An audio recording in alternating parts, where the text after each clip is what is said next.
भाव साम्राज्य की बात है। एक बड़ी सुंदर सी कथा आती है भक्तमाल के अंदर। ब्रज के अंदर तुलसी बाबा और सूरदास जी का सत्संग चल रहा था। बहुत से लोग सत्संग श्रवण करने के लिए आए, ध्यान मग्न थे। सूरदास जी तो वो है जो बाहर की उनकी आंखें नहीं, नेत्र नहीं है, लेकिन भीतर के चक्षु खुले। दोनों दिग्गज हैं साधना के अंदर, अध्यात्म के अंदर। सत्संग करने बैठे, भजन करने बैठे, भजन कर ही रहे थे, लोग ध्यान मग्न हो गए। अचानक एक हाथी आया, हाथी बिगड़ गया। हाथी पागल था, वो आया। लोगों ने कहा कि बाबा हाथी बिगड़ गया है, रास्ते से हट जाओ। सब लोगों ने एक पल में मार्ग खाली कर दिया। तुलसी बाबा भी उठकर भाग गए, सूरदास जी भी वहां से भाग गए। लेकिन लोगों ने दृश्य को देखा कि तुलसी बाबा पूरे नहीं भागे, सत्संग स्थल से थोड़ा टेढ़ा हो गए। लोग चिल्लाने लगे, लोग चिल्लाने लगे कि आप हट जाइए, हट जाइए, हट जाइए। तुलसीदास जी ने नेत्र बंद कर लिए, वहीं खड़े रहे।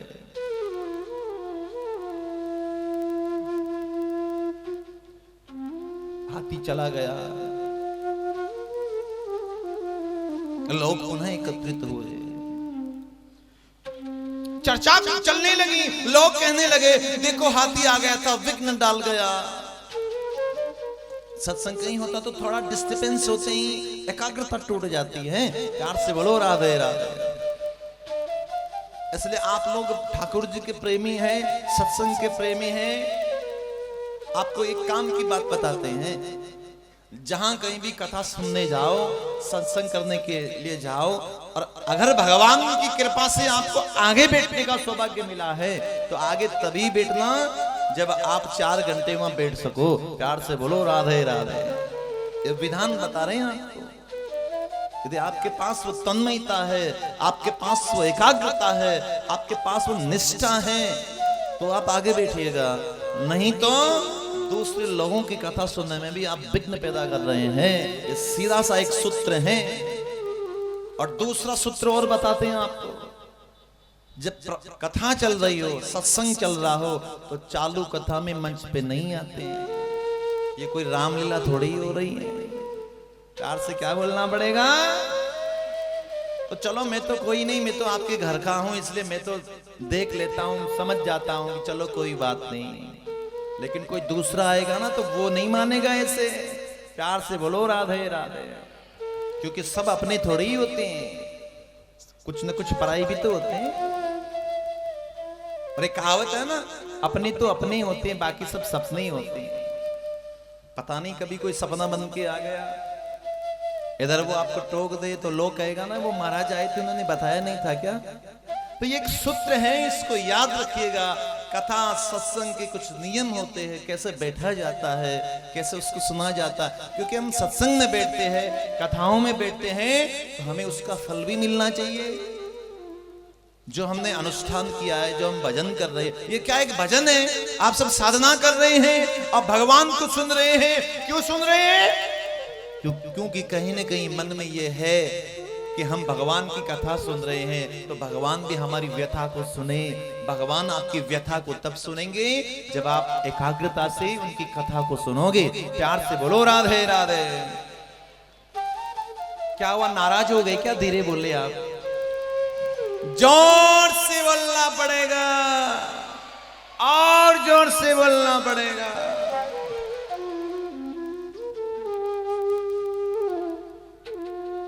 तो बड़ी सुंदर सी कथा है। प्रसंग चल रहा था सत्संग का। लोगों ने कहा कि एकाग्रता टूट गई, आप इस सत्संग को आधा अधूरा छोड़कर कहां भाग गए,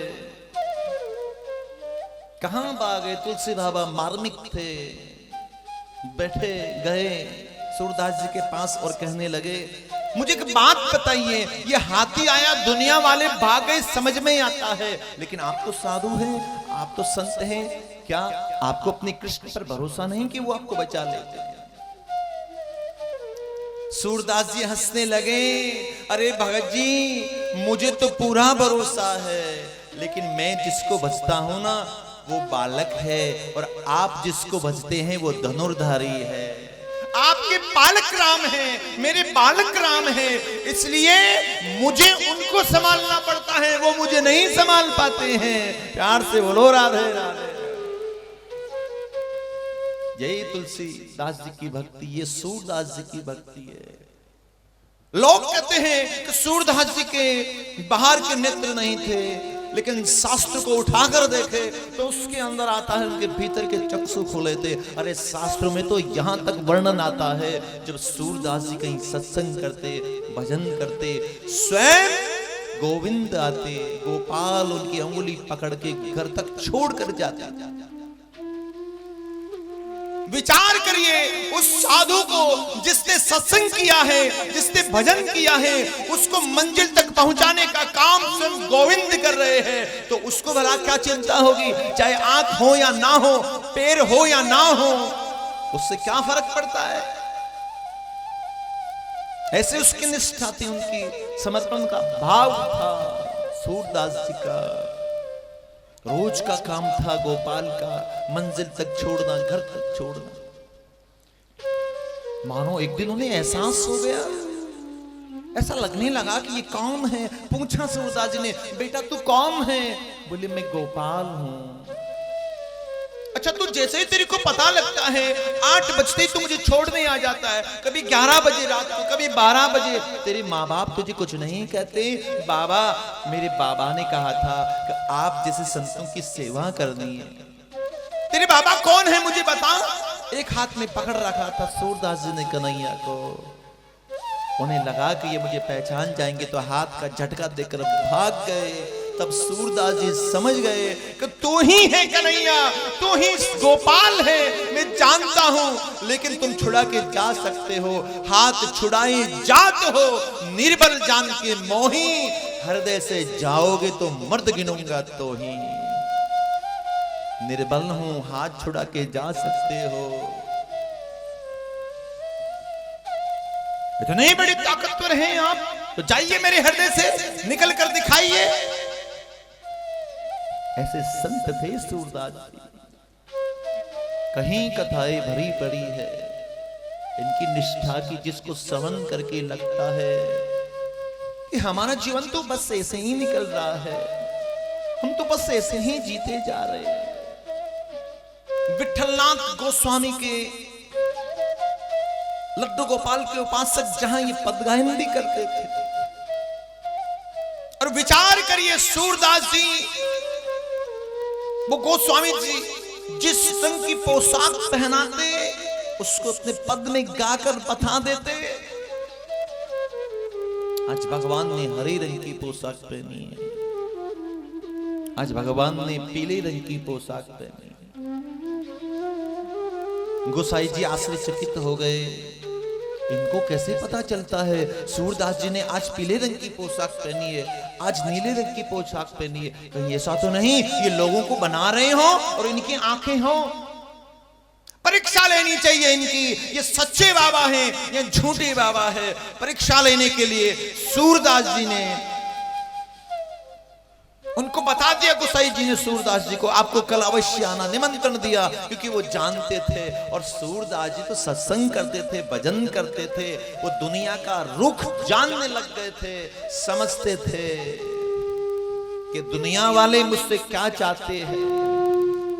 जो ठाकुर जी के भक्त होते हैं फिर उनको दुनिया की परवाह नहीं होती थी, वो जानते सब हैं लेकिन परवाह नहीं होती थी। गोसाई जी ने निमंत्रण दिया, आपको कल आना है, कुछ विशेष उत्सव है। और गोसाई जी को देखिए, दूसरे दिन अगले दिन उन्होंने लड्डू गोपाल को नंगे ही सिंहासन पर रख दिए, वस्त्र नहीं पहनाए, निर्वस्त्र रख दिए।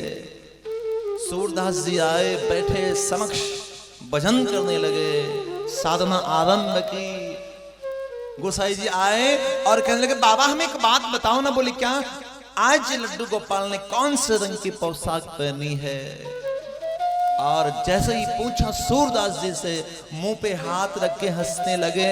अरे गुसाई जी आज गजब हो गया, आज मत पूछो, आज मत पूछो, आज नहीं बता पाऊंगा। बोले ना ना ना ना ना ना, आज ही तो बताना पड़ेगा आपको। आज मेरे ठाकुर ने कौन से रंग की पोशाक पहनी है? नहीं नहीं नहीं गुसाई जी आज नहीं पूछो तो अच्छा रहेगा, भगवान का भेद खुल जाएगा, भगवान का भेद खुल जाए, आज मत पूछे। बोले नहीं बताइए। मुंह पे हाथ रख के सूरदास जी कहने लगे, आज हरि देखे नंग मनंगा, पर मोतिन माल उर माही विराजत, छवि के उठत तरंगा, आज हरि देखे नंग मनंगा। अरे गुसाई जी आज तो भगवान नंगे ही बैठे हैं, लेकिन मोतियों की माला भगवान के गले में जो है उससे भगवान सुंदर नहीं लग रहे, माला की शोभा बढ़ गई। भगवान तो पहले से सुंदर हैं, जिससे भगवान की झांकी में आनंद की तरंगे उठ रही है, आनंद की हिलोरें उठ रही है। ऐसा जीवन था भक्तों का। कुछ साधनाएं परिपूर्ण हो जाती है, फलीभूत हो जाती है, वो फल देने के लिए आतुर हो जाती है, पुण्य परिपाक हो जाते हैं।